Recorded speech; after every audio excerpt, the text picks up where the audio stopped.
Hello friends, मेरा नाम है साम खान और आप देख रहे हैं मज़ेदार कॉलेज।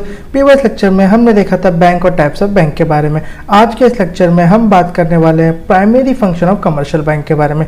तो चलिए primary function of commercial bank के बारे में जानने से पहले हम जान लेते हैं कि फंक्शन ऑफ कमर्शियल बैंक क्या होता है। ठीक है, फंक्शन ऑफ कमर्शियल बैंक कितने पार्ट में डिवाइडेड है।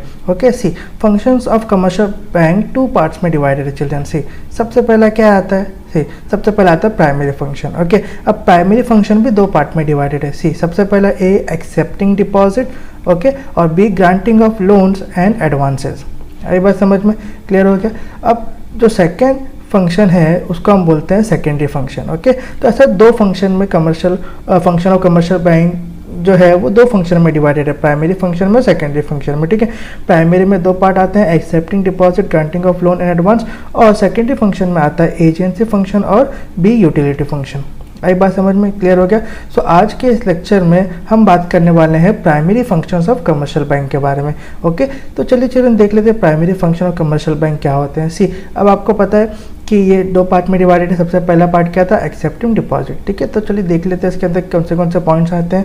सी सबसे पहला आता है टाइम डिपॉजिट। अब इसका मतलब क्या, सी time deposit means a deposit that after certain period of time banks pay higher interest on time deposit। हाँ, टाइम डिपॉजिट का मतलब क्या होता है चिल्ड्रन कि आप बैंक में कुछ डिपॉजिट करते हो for a certain period of time, कुछ समय के लिए। ठीक है, और बैंक आपको क्या करता है, उसके ऊपर कुछ इंटरेस्ट पे करता है।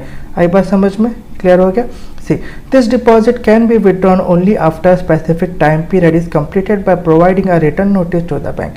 और जब समय हो जाता है, जिस समय के लिए आपने उस कैश को डिपॉजिट किया होगा, उस समय के बाद आप क्या कर सकते हो, उसे विड्रॉ कर सकते हो। उससे पहले आप नहीं कर सकते। आप क्या कर सकते हो, बैंक को रिटर्न नोटिस दे सकते हो, फिर आप उसे विड्रॉ कर सकते हो। आई बात समझ में, इसे कहता है टाइम डिपॉजिट। क्लियर हो गया। See there are 2 types of time deposit. अब टाइम डिपॉजिट की भी 2 टाइप है। ठीक है, सी सबसे पहला fixed deposit. The term fixed deposit means deposit repayable after the expiry of specified period. It is repayable only after fixed period of time. Rate of interest is high in fixed deposit। मतलब क्या है, अब इसमें क्या बताया है कि fixed deposit का मतलब क्या है कि आप क्या कर रहे हो, कुछ पैसे को कुछ टाइम के लिए आप जो है डिपॉजिट कर दोगे। ठीक है, फिक्स टाइम के लिए। फिर जब वो डेट हो जाएगा तो आप क्या करोगे, उसको निकाल लोगे, और बैंक आपको क्या करेगी, इसके ऊपर हाई इंटरेस्ट रेट पे करती है। आई बात समझ में। तो दैट इज फिक्स, मतलब आप से स्पेसिफिक पीरियड के लिए क्या कर सकते हो, डिपॉजिट करके रख सकते हो। आई बात समझ में। जब पीरियड कंप्लीट हो जाएगा उसके बाद वो रीपेएबल होता है। क्लियर, पहला आता है फिक्स्ड डिपॉजिट, उसके बाद आता है children recurring deposit. See under this type of deposit the depositor is required to deposit a fix amount of money every month for a specific period of time. Each instalment may vary, rate of interest is relatively low as compare to fixed deposit. अब recurring deposit क्या होता है children, ये भी एक तरह का fix deposit की तरह ही होता है, लेकिन फिक्स डिपॉजिट में क्या आता है कि आपको एक साथ जो है डिपॉजिट करना पड़ता है। राइट, रिकरिंग में ऐसा नहीं होता, एक अमाउंट फिक्स किया जाता है, फिर उसको धीरे धीरे करके, यानी कि मान लो कि हर महीने आप क्या करोगे, कुछ स्पेसिफिक अमाउंट को आप जो है डिपॉजिट करते चले आओगे। कब तक डिपॉजिट करोगे, जब तक आपका पीरियड ऑफ टाइम है। आई बात समझ में। और ये इंस्टॉलमेंट जो है ये वेरी हो सकता है, डिपेंड कर सकता है। ठीक है, लेकिन इसमें जो रेट ऑफ इंटरेस्ट आपको मिलेगा वो फिक्स डिपॉजिट से कम मिलेगा। आई बात समझ में। फिक्स डिपॉजिट में क्या होता है, एक साथ आप जाके डिपॉजिट करोगे, रिकरिंग में आप थोड़ा करके डिपॉजिट करते हो। क्लियर हो गया। तो that is time deposit. Okay, see उसके बाद क्या आता है, उसके बाद है डिमांड डिपॉजिट। अब डिमांड डिपॉजिट मतलब क्या, see demand deposit mean money can be withdrawn as per the wish of the customer through withdrawal slip, check, ATM card, online transfer etc। Demand deposit का मतलब होता है कि हमारे डिमांड पे बैंक क्या करेगी, हमको मनी दे देती है। राइट, तो हम कैसे भी निकाल सकते हैं, बीइंग अ कस्टमर। राइट, हम विड्रॉल स्लिप से निकाल सकते हैं पैसा, चेक से निकाल सकते हैं, एटीएम कार्ड से निकाल सकते हैं, ऑनलाइन ट्रांसफर कर सकते हैं। राइट, तो ये हमारे डिमांड पे अगर हमें मनी जो है विड्रॉ किया जाता है बैंक के द्वारा, तो उसे कहते हैं हम demand deposit. Clear. See there are 2 forms of demand deposit. अब डिमांड डिपॉजिट के भी 2 तरीके हैं। ठीक है, सबसे पहला क्या है, see saving account. It is generally operated by those who earn regular और fixed income such as salary और wages. The main aim of this deposit account is to encourage habit of saving among people. There are restriction on the withdrawal from this account. This account carry low interest rate. और यहाँ पे क्या बताया गया children कि आप जब पैसा निकालते हो तो आप अपने अकाउंट से निकालोगे, तो आपका अकाउंट जो है वो या तो सेविंग अकाउंट होगा या तो करंट अकाउंट होगा। ठीक है, तो पहले हम सेविंग अकाउंट के बारे में जानते हैं। अब सेविंग अकाउंट कौन ऑपरेट करता है, it is generally operated by fix और रेगुलर इनकम ग्रुप है ना, जिनकी जो सैलरी मिलती है, वेजेस मिलती है, नॉर्मल पीपल जिनका फिक्स इनकम है या रेगुलर इनकम है, वो क्या करते हैं, सेविंग अकाउंट ओपन करवाते हैं, राइट। ये अकाउंट का मेन मोटिव क्या होता है कि यहाँ पे सेविंग की हैबिट को एनकरेज किया जाता है, ठीक है। यहाँ पे रिस्ट्रिक्शन है, मतलब आप पैसा जो है रिस्ट्रिक्शन से निकाल सकते हो, कितना भी आप नहीं निकाल सकते। हाँ, डिपॉजिट आप कितना भी कर सकते हो, बट निकालने में आपको रिस्ट्रिक्शन है, राइट। आई बात समझ में, ठीक है। और ये अकाउंट पे इंटरेस्ट मिलता है लेकिन लो मिलता है। आई बात समझ में। सबसे पहला था सेविंग अकाउंट, ठीक है। उसके बाद आता है children current account. See, this account is normally open by business person, firm और companies. In this account there is no restriction on deposit and withdrawal of account. No interest is paid by the bank on this account. Overdraft facilities available for this account. अब मैंने बताया कि हम पैसा निकाल सकते हैं तो या तो सेविंग अकाउंट से निकाल सकते हैं, करंट अकाउंट से। तो करंट अकाउंट किसके लिए होता है? ये जनरली बिजनेसमैन, कंपनी या फर्म के लिए होता है, ठीक है, जिनके ट्रांजैक्शन जो है वो लार्ज होते हैं, ठीक है, जो भारी भारी ट्रांजैक्शन करते हैं, ठीक है, ज़्यादा अमाउंट का ट्रांजैक्शन करते हैं। आई बात समझ, उनके लिए अकाउंट होता है, ठीक है। यहाँ पे कोई रिस्ट्रिक्शन नहीं होती, आप कितना भी पैसा डाल सकते हो और कितना भी पैसा निकाल सकते हो, ठीक है। इसीलिए इसको करंट अकाउंट कहते हैं। और यहाँ पे कोई भी इंटरेस्ट नहीं पे किया जाता बैंक के द्वारा। और यहाँ पे एक फ़ायदा होता है क्या, कि जो अकाउंट होल्डर है, करंट अकाउंट होल्डर, उसको ओवरड्राफ्ट फैसिलिटी मिलती है। ओवरड्राफ्ट फैसिलिटी मतलब क्या, कि जितना पैसा उसके बैंक में है वो उससे ज़्यादा भी विड्रॉ कर सकता है ना। बट सेविंग अकाउंट में ऐसा फैसिलिटी नहीं मिलता। अगर हमारे अकाउंट में 10,000 है तो हम 10,000 से ज़्यादा नहीं निकाल सकते, उतना ही निकाल सकते, राइट। बट इसमें ऐसा नहीं होता है, इसमें ओवरड्राफ्ट फैसिलिटी मिलती है। आई बात समझ में, क्लियर हो गया, पक्का से। तो चिल्ड्रन ये हमने क्या देखा, एक्सेप्टिंग डिपॉजिट, ठीक है। उसके बाद हम देखते हैं second part, that is the granting of loans and advances, ठीक है। लोन्स तो आपको पता है, एडवांसेस क्या वो भी मैं आपको बता दूंगा। सी, इसके अंदर सबसे पहला आता है लोन। अब लोन का मतलब क्या होता है, सी देखो, commercial bank provide loans to businessmen and others. The borrower can use the entire amount sanctioned or can withdraw in installment. Interest is charge on the amount sanctioned, है।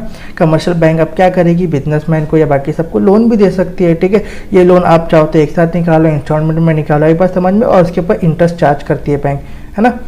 There are 3 types of loan, they are as follow. अब loan के भी 3 type है। See, सबसे पहला type क्या आता है, short term loan. See, short term loans are for period up to 1 year to meet working capital requirement of the borrower. अगर 1 साल तक का अगर लोन दिया जाता है बैंक के द्वारा तो उसे शॉर्ट टर्म लोन कहते हैं। बस समझ में, ये क्या करते हैं, ये क्यों दिया जाता है, ताकि डे टू डे जो रिक्वायरमेंट है वर्किंग कैपिटल की उसे फुलफिल किया जा सके। ओके, उसके बाद आता है medium term loan. See, medium term loan are for a period of 1 year to 5 year to meet the working capital as well as fixed capital requirement of the borrower, है ना। और मीडियम टर्म लोन क्या होता है, जो 1 साल से लेके 5 साल के बीच का दिया जाता है, उसे हम मीडियम टर्म लोन कहते हैं। यह वर्किंग कैपिटल की नीड को या फिर फिक्स कैपिटल की रिक्वायरमेंट को भी पूरा करता है, ठीक है। उसके बाद आता है long term loan. See, long term loan are for the period of 5 years or more to meet a long term capital requirement of the borrower. और लॉन्ग टर्म लोन क्या होता है, जो 5 साल या उससे ज़्यादा का दिया जाता है, ठीक है। ये क्या करता है, यहाँ पे ज़्यादातर कैपिटल रिक्वायरमेंट जो बोरोवर की उसे फुलफिल की करती है। आई बात समझ में। शॉर्ट टर्म में 1 साल से अंदर 1 साल तक का, मीडियम टर्म में 1 साल से 5 साल तक का, और लॉन्ग टर्म में 5 साल से ज़्यादा का लोन दिया जाता है। आई बात समझ में, क्लियर हो गया। तो ये था चिल्ड्रन लोन, ठीक है। अब हम बात करते हैं एडवांसेस। एडवांसेस मतलब क्या, कि एडवांस में बैंक क्या करती है, आपको फैसिलिटी प्रोवाइड करती है, यानी कि उधार वगैरह, क्रेडिट वगैरह फैसिलिटी प्रोवाइड करती है, right. See, an advance is a credit facility provided by the bank to its customer for the purpose of meeting day to day business requirement, है ना। एडवांस क्या है, एक ऐसी फैसिलिटी है, एक क्रेडिट फैसिलिटी है, जहाँ पे एडवांस में बैंक क्या करती है, आपको क्रेडिट प्रोवाइड करती है ताकि आप बिजनेस की रिक्वायरमेंट को फुलफिल कर सके, ठीक है। There are 3 types of advance, they are as follow. अब एडवांस के भी 3 टाइप है चिल्ड्रन, ओके।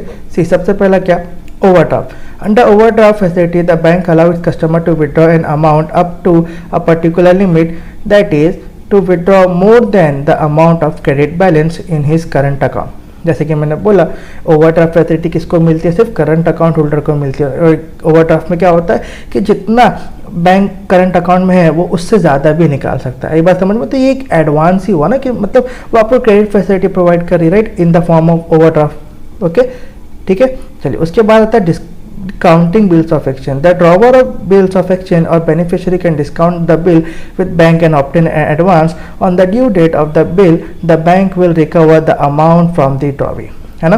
दूसरा क्या आता है, चलो दूसरा आता है डिस्काउंटिंग बिल ऑफ एक्सचेंज। का मतलब क्या कि समझो जो बोरोवर है वो क्या करेगा, जो बेनिफिशियरी है, ठीक है, वो क्या करेगा, वो बैंक के पास चले जाएगा, ठीक है।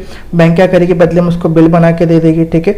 अब वो बंदा जो बैंक के पास गया था, एक्चुअल में समझो वो बंदे ने किसी को लोन दिया, राइट। अब उसको लोन चाहिए, अब उसको पैसे की ज़रूरत पड़ गई, राइट। तो वो बंदा क्या करेगा, बैंक के पास चले जाएगा, ठीक है। बैंक बदले में उसको बिल बना के दे देगी और उसका जो पैसा था उसको दे देगी, बट कुछ कमीशन काट के देगी, ठीक है। उसका पैसा उसको दे देगी। फिर बदले में जब इसका टाइम आएगा तो बैंक क्या करेगी, ये वाले पर्सन से पैसा रिकवर कर लेगी, ठीक है। तो उसको डिस्काउंटिंग बिल ऑफ एक्सचेंज कहते हैं। आई बात समझ में क्लियर होगा। चलिए उसके बाद देखते हैं हम क्या आता है। उसके बाद आता है कैश क्रेडिट। से cash credit are provided to current account and saving account holder. It's provide working capital for long period, interest rate is high on CC and separate account has to maintain. अब cash credit यानी CC क्या है, ये current account holder और saving account holder दोनों को provide किया जाता है, ठीक है। ये क्यों प्रोवाइड किया जाता है, फॉर लॉन्गर पीरियड के लिए प्रोवाइड किया जाता है वर्किंग कैपिटल के द्वारा। It provide working capital for longer period of time, है ना। और यहाँ पे इंटरेस्ट रेट जो है वो हायर होता है और इसके लिए अलग से बैंक अकाउंट, अलग से सेपरेट अकाउंट भी खुलवाना पड़ता है। आई बात समझ में, ये एक तरह की कैश की फैसिलिटी है, ठीक है। आई बात समझ में क्लियर हो गया चिल्ड्रन, ओके। तो चलिए एक रिवीजन देख लेते हैं हम किसके बारे में पढ़ा।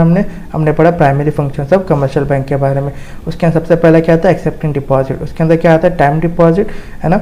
टाइम डिपॉजिट मतलब टाइम के अनुसार क्या करती है, हमें जो है बैंक विड्रॉ कर देती है, मतलब हमें हर पैसा हमको रिटर्न करती है। इसमें दो टाइप्स होते हैं, ठीक है, रिकरिंग और फिक्स डिपॉजिट, है ना।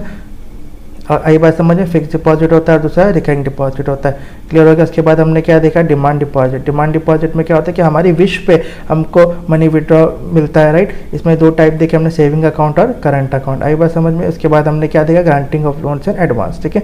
इसमें क्या है, इसमें आप सबसे पहले लोन देखा। लोन जो है वो एक क्रेडिट फैसिलिटी है, राइट। इसके तीन टाइप देखे हमने। सबसे पहले शॉर्ट टर्म लोन जो 1 साल तक का दिया जाता है, मीडियम टर्म लोन जो 1 से 5 साल तक का दिया जाता है, और लॉन्ग टर्म लोन जो 5 साल या उससे ज़्यादा एक समय के लिए दिया जाता है, ठीक है। उसके बाद हमने देखा एडवांसेस, राइट। ये भी क्रेडिट फैसिलिटी, इसमें भी 3 टाइप हमने देखे। सबसे पहला क्या, ओवरड्राफ्ट फैसिलिटी हमने देखा, ठीक है। उसके बाद डिस्काउंटिंग बिल ऑफ एक्सचेंज और लास्ट में हमने देखा कैश क्रेडिट। आई बात समझ में, okay. So I hope children आपको आज का लेक्चर समझ में आ गया होगा। अगर आपको आज का लेक्चर समझ में आया तो आप इस वीडियो को अपने फ्रेंड के साथ लाइक शेयर सब्सक्राइब करिए। मैं मिलूंगा आपसे नेक्स्ट लेक्चर में, तब तक अपना ख्याल रखें। Good bye.